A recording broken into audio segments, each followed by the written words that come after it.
want to end it with swag. Estes Championship skin incoming.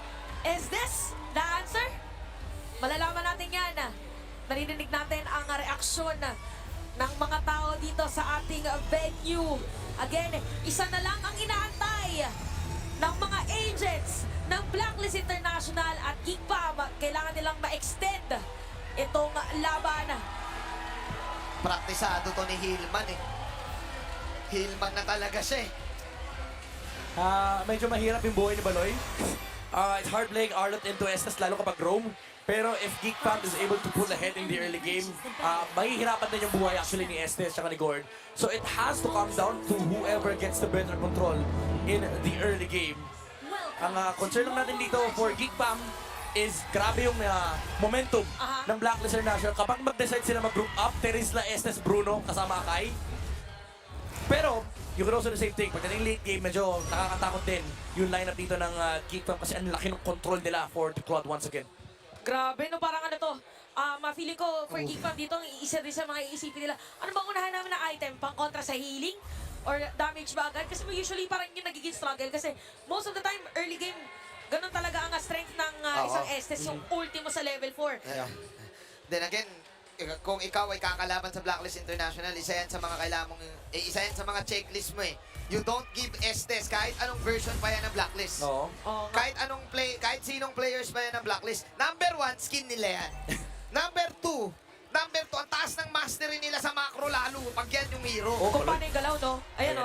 Sa lahat ng nausong Oasis Plus na supports, Oo nga. sila lang ang gumagamit niyan eh. Maraming nagmamatilda, maraming nagdidigi, may Yeah. mga nag-Angela, may nagrarapa. Sa kanilang lang tayo nakakita na ngayong season, Estes Prayo. Kumbaga parang nakadikit na doon sa identity talaga nila na regardless, pag sinabing Estes at magagamit ng Estes, it's Blacklist International. Ang kinagandaan kasi dito, alam mo mag-group up yung Blacklist at one point, kaya naman super valuable ng Estes kasi talagang yung group up heal and super absurd nung amount ng heal ni Estes pagdating yung mid-game, lalo kapag meron na siyang Enchanted Talisman tsaka yung Flask. Ramdam mo yung yung pagbalik ng HP tsaka yung napakakapal na shield na nanggagaling kay Estes. And nai-enjoy yun ng Blacklist kasi looking at their heroes, lahat ng heroes sila, maliban sa Gord, palaban. Palaban. At ako mabanatan si Baloyski, hindi siya ganun kakunat. Pero ilang beses na tayo nakakita ng mga 5 na Arlott. Yeah. Feeling ko yung Estes dito ng Blacklist planado. Kasi sila nag-ban ng Lily eh. Oo. Planted na planted pick. Pero tinatake natin kung nga paano maging effectivity as the third Edward. sinusulat dito ng side ng Blacklist International. Edward, papasok. Medyo maaga yung silip dito ng Blacklist International and sila yung napapanish ng Geek Fam. Oh, pinitawan yung mga turtle. Bitaw, pero Sensui! hindi. Okay, Sensui, hindi kumana muna yung instinct as Nile will take the retribution. Laban ngayon ay nagpa-ilo na si Redneck J. Redneck J this time ang nag-heal. Pero yun yung laser. Kulang damage! Pero bitin pa yung heal dahil may damage output si Luke. Masyado pang maaga. Stun mula kay Yue. 2 for none. Another early lead. Same situation as the previous games. Nakuha din ng Geek Fam yung pagong nung moment na yon. At tama nga, kung medyo kulang pa sa damage dito ang Blacklist International for a heavy team fight. Yeah, medyo payat pa dahil yung damage output talaga nila ay galing dito kay Bruno and wala pa rin naman si Bruno sa team fight na yun. Pero kita mo yung kita mo yung amount ng kill. Geek Fam really had to commit to go for that kill. Ang masakit lang is nakuha ng turtle pero ramdam natin may sustain mula dito sa Blacklist International and masakit din naman yung kanilang mga heroes. It's just that this is not the right time for Blacklist yet. So Geek Fam, maganda rin yung ginagawa nilang macro play kasi again, nakokontrol nila yung jungle. It forces a lot of rotation towards the Sensui. Tinutulungan nila yung Kai. Pero wala rin kasi paki yung Blacklist sa tola kasi lamang din naman yung Bruno laban sa Claude. Oo nga, nako po. Parang ano muna to, yung dalawang teams natin dito, parang nagkakapaan sila kung sinong unang magpapasok. Sino pinagsisipa? Sinong unang mag-aagre. Hindi na to yung hindi na ito yung matchup na Oheb versus Marky lang eh. Oo. Pagalingan na to kung sinong unang makakapunta doon sa lane ni Marky at saka ni Oheb. It's the team. It's the team. Kasi sabi ng Blacklist, andito yung damage namin. Oo. Dito kami sa Golden Age. Tsaka kita mo sila nagdidikta ngayon eh. Napapersa mag-react ang Geek Fam. Hila. Si Sensui ang tatamaan dito. Swinip. Si Sensui. Heavy spin out. Nandito si Edward. Meron bang counter go? Stun mula kay Yue. Nakikita ko na ang nito. Ang game na to. Feeling ko magiging long game talaga to.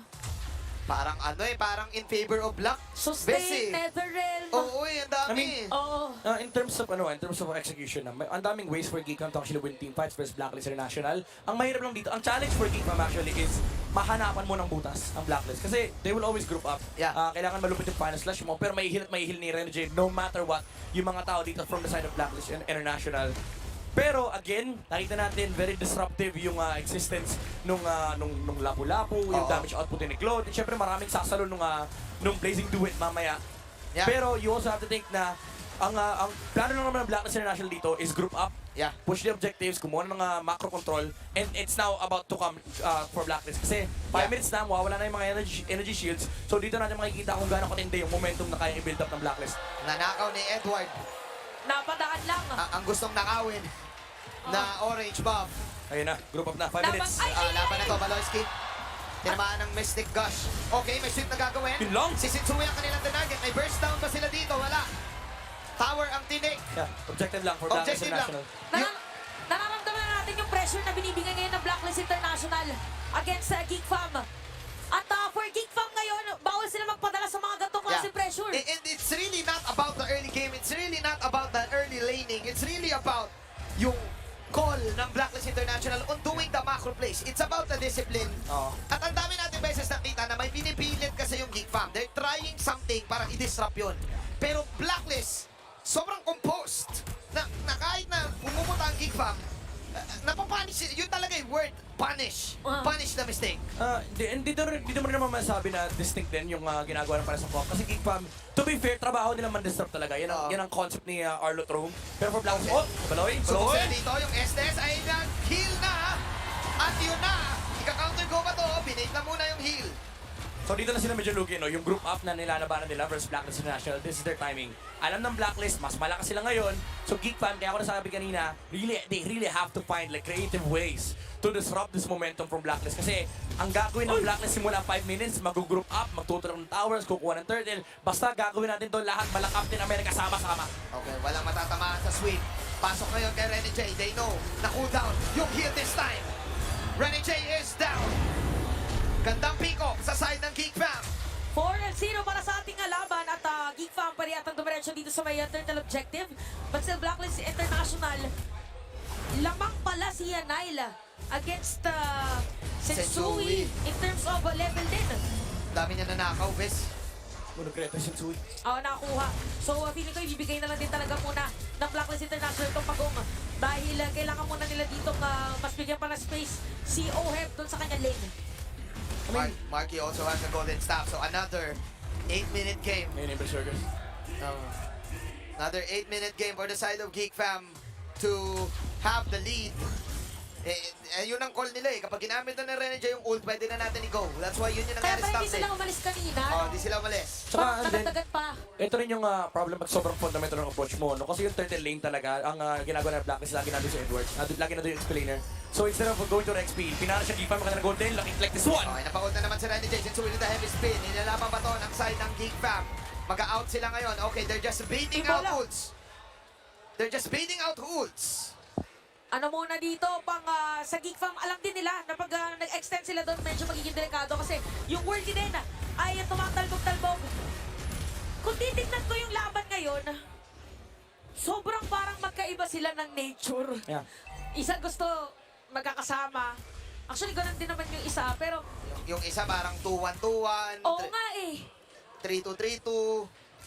Which is, kanina pa natin nakikita. Kasi nga, nakaw objective ang Geek Fam eh. Yun talaga play since game 1. Bohe! Okay. Nandun si Renny J. At mukhang ilalaban nila yon. Na-late na ngayon yung heal. May damage na gagawin si Yue. Kaya ba tong i-defend sa Yue at Renny J. Oheb? Falling down. Another pick off. Our side ng Geek Fam. Blazing duet. Para kay Marky. Hihilain ba si Yue? Out para kay Marky. Nandun si Luke. Nasa gilid, Luke, pumasok. Yue with the flicker out. Masagan tower. Pero okay, ipupush pa rin to ng Geek Fam. Talagang gera para sa ng Geek Fam dito. Okay, nakikita natin na dive kung dive. Sabi dito ng Geek Fam, lamang tayo pagdating doon sa early game damage. Gamitin natin para hindi magkaroon ng sustain ang Blacklist. Medyo weird yung positioning ng Blacklist International ngayon. Talagang pinipilit nila yung fundamental approach na yung XP side ay, yung Turtle Lord side yung binapatay na XP. Nung nag-swap na sila, na-late na sila kasi yung Geek Fam nag-rotate na rin. Kumbaga yung lane swaps, doon sila nalulugi kasi nung nakita nila si Oheb doon, nandun na rin yung Claude. And Geek Fam was ready to fight samantalang yung XP tsaka yung jungler na Blacklist. They were still busy taking the jungle resource and yung mid lane clear. Kaya naman naunahan sila ng Geek Fam na mag-set ng team fight. Kalahati ang buhay ng Lord this time. Renny J, kakapitan muna si Edward. Ang kunat niyan, may heal pa. Okay, parang ano muna to, parang Beloy. pipilitin muna ulit. Napanood natin kanina yung mga Okay. sayaw. Baloy! Kanina sayaw paangat ngayon. Si Renny J ang ginawa nila. Renny J na pa-ulti na. Moonlight. Okay, nandun si Yue with the Mystic Gush. Pero Renny J, Pati, kapit kamay pati. sa lahat ng Blacklist International. Another Ito na! kill. Ay, may At ito Blazing na Duet sinasabi pa! natin. Blazing Duet, hindi Si Joey! Pero then, beats yung damage. Two heroes are down. Para side ng Geek Fam. It happened again. Na-punish na naman yung mga biglaang pagpasok. Grabe na- Blacklist pa makakuha ng Lord. Grabe yung instincts dito talaga ni Sensui. Nila- Nasaktuhan pa niya yung heavy spin. Nilayo pa niya yung Claude. Sabi niya, ako na lang banatan mo. Huwag niyo makakampi ko. And ito ang ube. Rebound ng Blacklist International. At isang baliktad na makikita natin ngayon, Blacklist International again, they have the Lord Ooh. for this game. Ang ganda nung ganda nung attempt ng Geek Fam. Again, very creative yung naging approach ni Baloyski. Ginamit niya yung vengeance over Edward para makatawid. Nasilip niya si Renny J. Ginamit yung final slash na force out kagad yung blessing to Moon Goddess. And na-heal yung Blacklist International. Even though si Renny J lang naman yung nag-benefit doon. Pero, again, that team fight, akala ng Geek Fam, lamang na sila. Pero hiniwa ni Sensui yung laban. Yung mga Yeah. tumatanong sa likuran, naiiwan sa likuran. Si Marky hindi nakapasok. Hindi rin naging maganda yung layering of skills ng Geek Fam doon. It was, Renny J was the main target. Renny J was the main target. He has the highest heal of the game. Well, syempre, siya lang naman yung meron. Yung healer doon talaga. Oo, siya lang naman yung meron. With the SS. Tsaka ano, Pero kung ako kung ako yung Geek Fam, yung make pigil na gigil. Oo. Walang no choice. tsaka ano doon, grabe din yung antay ni Sensui kasi talagang inantay din ni Marky kung kailan siya pwede mag-blazing Oo. duet. Yung Hinintay niya rin eh. pare. Naghanap siya ng entrance eh. Oo. Naghanap siya ng ticket eh. Naganap siya ng pasok, pero si Sensui may ult pa pala. May Binangan ult sir pa eh. pala. Biglang off. Sabi niya, sir, hindi yan yung ticket dito. Bawal. So parang, oo nga, parang sabi niya, ay, doon po kayo sa, ano, Doon sa kabila. doon po yung entry. Oo, hindi Nilipat ano. din natin. Hindi ka pwede dito. Kulang yung pass mo. Yeah. Oo, tama. Pero ang ganda-ganda, ibig sabihin, yung nangyari dito sa blacklist, may specific silang tao na babantayan. Well, Yeah. technically, ang pangharap mo naman talaga sa isang Claude ay yung Akai. Yeah. Pero si Sensui din kasi yung pwede mag-front. Yeah, then again, we are now witnessing the mastery, ladies and gentlemen, the mastery of this team sa ganitong type ng composition. Kanina, nakita natin at level 1, bitin pa yung heal eh. Yeah. Bitin pa yung damage. Pero nakita mo, Yue, nagstay lang doon. Stay lang tayo, may stick gas. Sige, kahit hindi mamatay, basta buhay tayo. Laban. We fine, bro. Yan siya na. Kensya na. Pero dito mo makikita again, I would still say, lumalamang yung Geek Fam dito pagdating sa yung macro understanding, yung lane swaps kanina pinanalo nila. Pero dito mo makikita kung bakit identity to ng Blacklist International. They just know how to juggle around team fights. Kabisado nila kalaro yung Estes. Kasi sa Renny J kanina, nag-commit na ng heal. Most of the times, parang kapag ikaw yung Estes, hindi masarap sa pakiramdam na nag-commit ka ng heal ng ganong sitwasyon. Pero after that, nilaban ng Blacklist, sabi niya, wala, nag-heal na tayo eh. So i-5v5 na natin. Medyo nagulat din yung Geek Fam nung time na yun, kaya parang nagkaroon na tansyahan. Tapos nung nakita ni Marky, oy, pwede ako pumasok dito. Si Sensui nakaabang na. Kay Claude, kabisado nila yung Ready na team siya, fight. eh, Kasi no? si Luke nung pumasok, oh sige, wala kaming heal. Pero ikaw lang makisa. Oo nga. Eto guys, nakikita din natin sa ating mga audience kung gaano din kapuno ang ating Rizal Memorial Coliseum. Again, nag-change, ano na tayo. Eto Change na. venue. Pag nakita na natin na ang ating Referee. magiting na referee, it is time! Again, maabutan natin Blacklist International dito sa may gitna at ang kanilang Lord ay dadaan doon sa may bottom lane. Ang naging storyline natin para sa laban na to is those who need to be better than great, and Blacklist International, they are doing a great job Yeah. sa kanilang pangbansang Lord Dance sa pagbabaliktad ng kalabangan ng kanilang kalaban. This is a super great, Oh, Marky. super great ube strat. Wala nang iba pa. Wala nang ibang greater na gagamit kundi sila lang. Sabi ni Edward, okay lang yan. May kasama akong Estes. Oo. Pahil, Jay. Jay, pahil. The Bataan boys. Oo, dumataan boys. Jay, pahil. Okay lang, Nakaready sa libre kanila, kita. ano? Libre kita kami mamaya. Naka-ready yung kanilang medic. The medical Renny J from Hitman to Healman. Real quick. Okay, nakaabang dito although, ano okay, si Baloyski by the way ay pwede niyang makasalubong si Yue. Parang hirap. Si Yue pala, by the way, 103. So, hindi pa siya natatarget. Yeah, ito na si the playmaker. Yung magic ng Geek Fam. Kapitan Baloy, looking for an angle here. Again, kailangan napakaganda ng approach dito ng Geek Fam versus Blacklist International. They do have damage, pero kailangan i-disrupt nila yung layering ng spells dito ng Blacklist International. Kasi for Blacklist, napakadali ng trabaho lang nila. Oo. Sama-sama, pahil kay Renjay, hayaan mong dumamage si Oheb. Siyempre si Edward magtatrabaho, hayaan mo siya. Oo. Hayaan mo siya magtrabaho. And then, just take objectives. For Geek Fam, even though they have a Claude, they have to like, para ka nagbubunas ng tunnel dito, kailangan mong mabigyan ng tunnel si Marky. Kailangan magkaroon siya ng magandang entry point para malabanan niya yung Blacklist. Kasi the thing that you're scared about Blacklist International, Blacklist is team fight here for Geek Fam is yung capability nila round 2. Kasi may reset. Even though meron kang Final Slash, sabihin na natin meron kang Blazing Duet, may round 2 kasi ng HPs mula sa Blacklist. Ayun Yun nga eh. round 2 na ulit yan. Kalahati na yung buhay kanina eh. Medyo masakit si Marky pero ang hirap pa rin yan eh. Kasi nga may heal talaga eh. First kill lang eh. If I'm Marky, ang option ko, likuran ko na lang kaya si Yue. Di ba? Pwede eh. BMI niya eh. Or kaya gawin dito ng Geek Fam. May mag-force kay Sensui na gamitin yung heavy spin. Kanina kasi talagang kinamitan ni Marky yung Blazing Duet.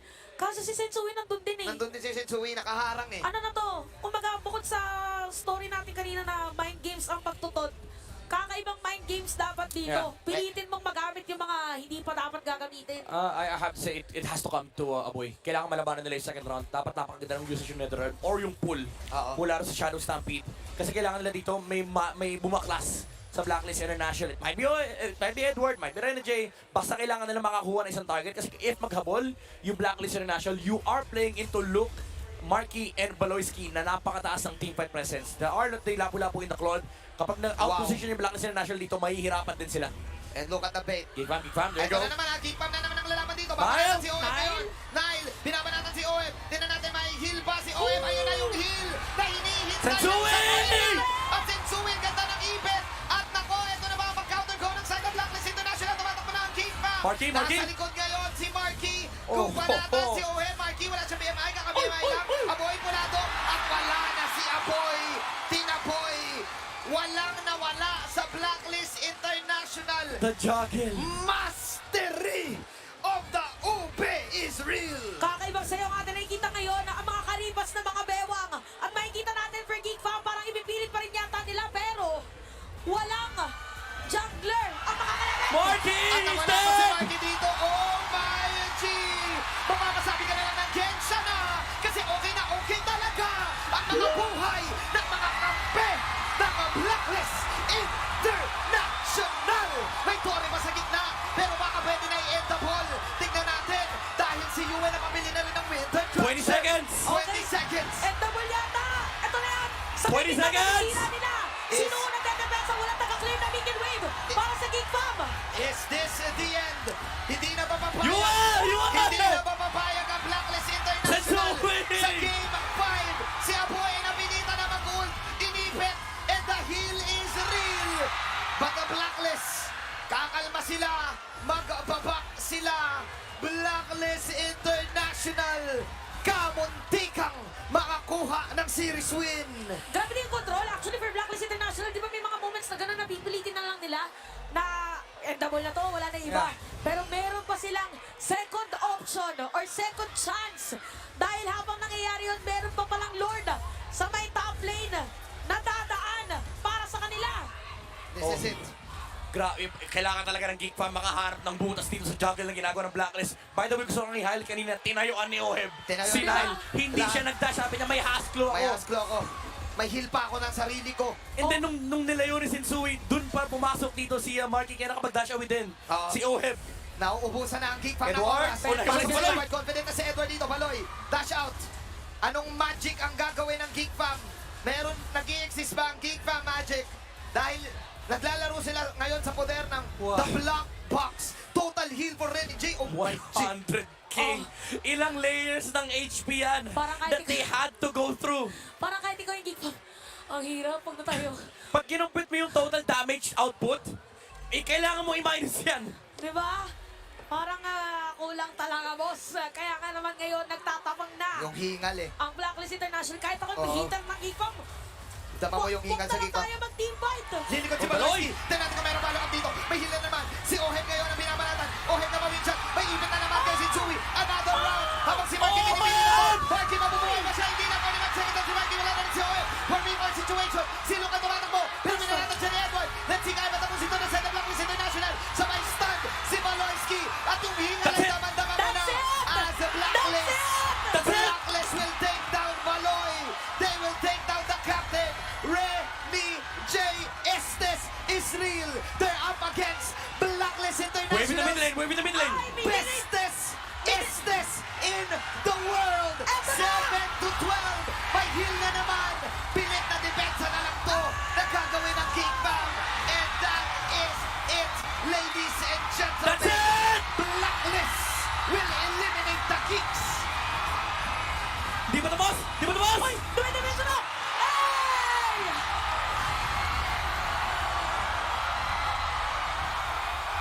Mission accomplished! The Blacklist International tuloy ang laban!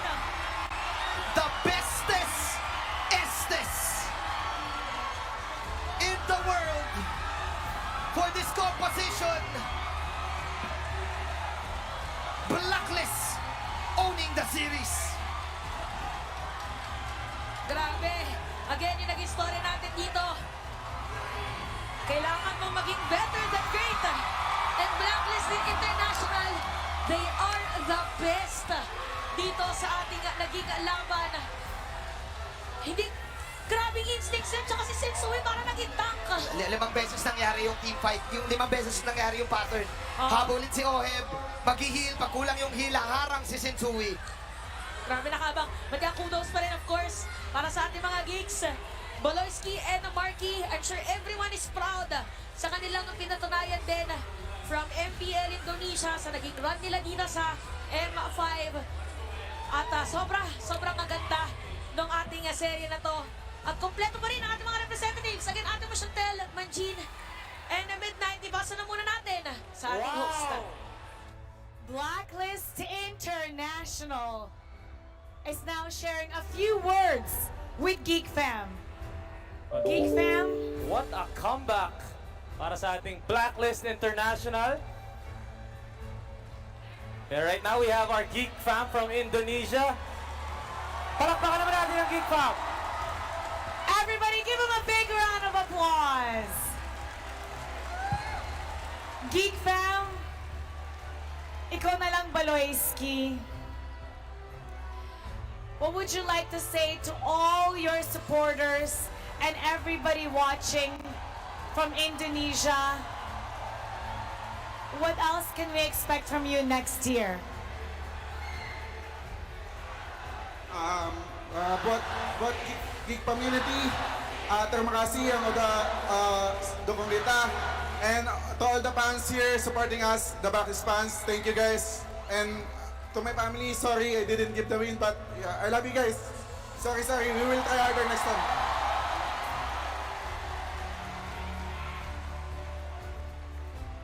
Maraming salamat po sa nanood sa amin, sa pamilya ko, tsaka sa girlfriend ko. Salamat po, pasensya na, babawi kami next season, mas gagalingan namin.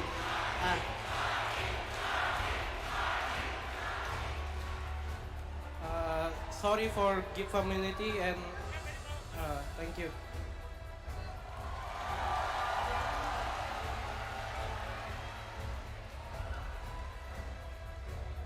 Thank you for the support and sorry for everything.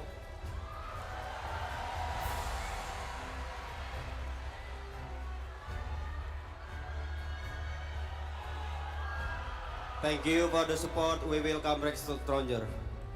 And I just want to say for the Geek Fam fans out there, there are no losses, only lessons. Congratulations to Geek Fam for making it all the way to this point. Palakpakan natin ang Geek Fam. We hope to see you stronger next year. Geek Fam, you may now take your final bow. Your journey ends here. Congratulations. And now, let's welcome on stage the winner of this match, Blacklist International. What a comeback! Wow! Down 0-1. 3 straight para sa Blacklist International.